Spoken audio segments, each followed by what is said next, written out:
മൂന്നാറിൽ വീണ്ടും കടുവയുടെ ആക്രമണം. ലാക്കാട് ഫാക്ടറി ഡിവിഷനിൽ കടുവ പശുവിനെ ആക്രമിച്ചു കൊന്നു. തോട്ടം തൊഴിലാളിയായ കണ്ണന്റെ വളർത്തു പശുവിനെയാണ് കടുവ കൊന്നത്.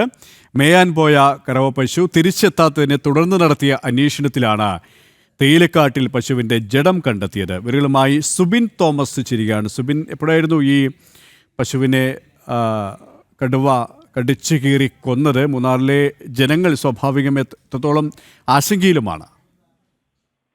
കഴിഞ്ഞ ഏതാനും നാളുകളായി മൂന്നാർ മേഖലയിലെ ജനങ്ങൾ കടുത്ത ആശങ്കയിലാണ്. അതായത് ലാക്കാട് ഫാക്ടറി ഡിവിഷനിൽ തുടർച്ചയായി കടുവ എത്തുന്ന ഒരു സാഹചര്യമുണ്ട്. ഇന്നലെയാണ് ഇത്തരത്തിൽ ഈ ഒരു പശുവിനെ കാണാതാവുന്നത്. മേയാൻ വിട്ട പശുവായിരുന്നു. രാത്രി വൈകിയും എത്താതെ വന്നതോടുകൂടി ഇന്നലെ തിരക്കും പശുവിനെ കണ്ടെത്താൻ കഴിഞ്ഞില്ല. അതിനുശേഷം ഇന്ന് രാവിലെ നടത്തിയ പരിശോധനയ്ക്ക് ശേഷം ഉച്ചയോടുകൂടിയാണ് ഈ തോട്ടത്തിന് ഉള്ളിൽ നിന്നും പാതി ഭക്ഷിച്ച നിലയിൽ പശുവിന്റെ ജഡം കണ്ടെത്തുന്നത്.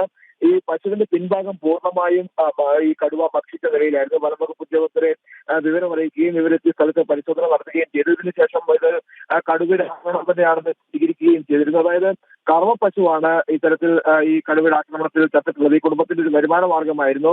നിലവിൽ ഈ മേഖലയിൽ ഒരു പ്രതിഷേധവും ഉടലെടുക്കുന്നുണ്ട്. തുടർച്ചയായി ഈ കടുവയുടെ ആക്രമണം ഉണ്ടാകുമ്പോഴും വനംവകുപ്പിന്റെ ഇടപെടൽ കൃത്യമില്ല. അതായത് കടുവയെ കൂട് വെച്ച് പിടികൂടാനുള്ള ക്രമീകരണങ്ങൾ ഉൾപ്പെടെ അവിടെ ചെയ്യണമെന്ന് ഈ പ്രദേശവാസികളും നാട്ടുകാരും ആവശ്യപ്പെട്ടിരുന്നു. പക്ഷേ അതിനൊന്നും വനംവകുപ്പ് തയ്യാറാകാത്ത ഒരു സാഹചര്യമുണ്ട്. കൃത്യമായ വിവരങ്ങൾ നൽകുന്നുണ്ട്, പക്ഷേ അവർക്ക് ഈ കൂട് വയ്ക്കുന്നതിന് വേണ്ട നിർദ്ദേശം കൃത്യമായി ലഭിച്ചിട്ടില്ല എന്നൊരു മറുപടിയാണ് ഈ വനംവകുപ്പ് ഉദ്യോഗസ്ഥരുടെ ഭാഗത്തുനിന്ന് ഉണ്ടാകുന്നത്. എന്തായാലും അടിയന്തരമായി തന്നെ കടുവയെ പിടികൂടാനുള്ള ഒരു ശ്രമം വനംവകുപ്പിന്റെ ഭാഗത്തുനിന്ന് ഉണ്ടാകണമെന്നുള്ള ആവശ്യമാണ് ഈ ലാക്കാട് ഫാക്ടറി ഡിവിഷനിൽ താമസിക്കുന്ന ആളുകൾ മുമ്പോട്ട് വയ്ക്കുന്നത്.